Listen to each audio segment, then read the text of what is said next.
Well, this is a song that I wrote actually in Beirut, Lebanon. Got to Beirut at the beginning of, at the end of August 2005. I was doing a tour of Lebanon and Palestine and Jordan, and I got, but there were certain events happening in New Orleans at the time, which gave me one more thing in common with George Bush, because we both flew over New Orleans at the same time without landing. And I got to Beirut, and I was very much looking forward to seeing Lebanon, and traveled all over Lebanon that week. But I really wanted to get to the hotel room and get on the internet and find out what was happening in New Orleans. And I took a shower first, which would not be notable, except that I discovered that the bathtubs of Lebanon are very dangerous. I mean, among the other dangers in Lebanon are the bathtubs, and you got to watch out for those It's not something you're expecting when you get to Lebanon. It's not the first thing you're looking out for, the bathtubs, but they're made out of some kind of soapstone that you can't actually stand up in. It's more like a sort of ice skating experience, while you're taking a shower. And probably best to take a bath, actually, than a shower, because that way you're already on the ground. But so I slipped in the bathtub, nearly hit my head, and could have died, but I didn't. I was fine, and then I wrote this song. But I was thinking the conspiracy theories could be really interesting. If I had actually slipped and died in a bathtub in Lebanon, my guess is that at least half my friends would not believe that story. They'd be pretty sure that something else. It must have been Mossad, But which is fine.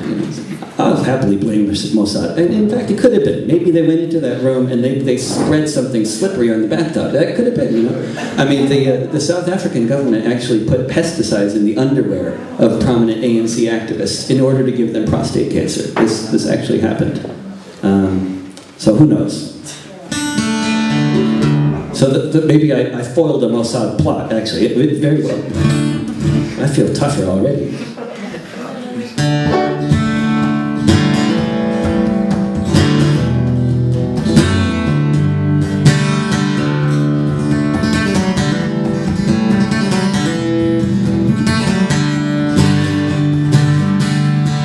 Everybody knew that it could happen. The likelihood was clear, the future was coming. Now it's here. They had to fix the levees, otherwise they'd break. On one side was the city, above it was the lake. It was in the daily papers, in bold letters was the writ. What would happen when the big one hit? But every year they cut the funding just a little more, so they could give it to the army to fight their oil war. National Geographic and the Times-Picayune, they forecast the apocalypse, that it was coming soon. Preparations must be made, they said, now is the time. It was years ago they shouted, inaction was a crime. They said the dikes must be improved and the wetlands must be saved. But Washington decided instead they should be paid, because malls were more important than people's lives. So put some gold dust in your eyes and hope no storm arrives. New Orleans, New Orleans, New Orleans.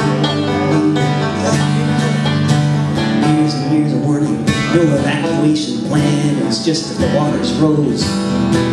Get out if you can. There were no buses, no one chartered any trains. There was no plan to rescue all of those who would remain. All the people with no money, all the people with no wheels, all of those who couldn't hotwire one that they could steal. Thousands and thousands of people abandoned by the state, abandoned by their country, just left to meet their fate.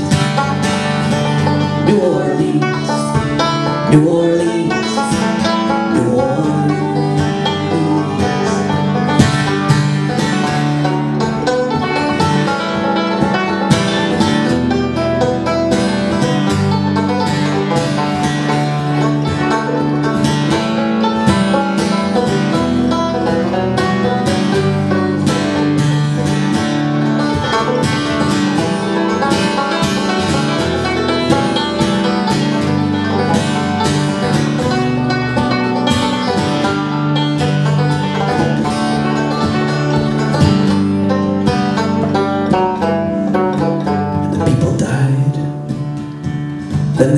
find some more.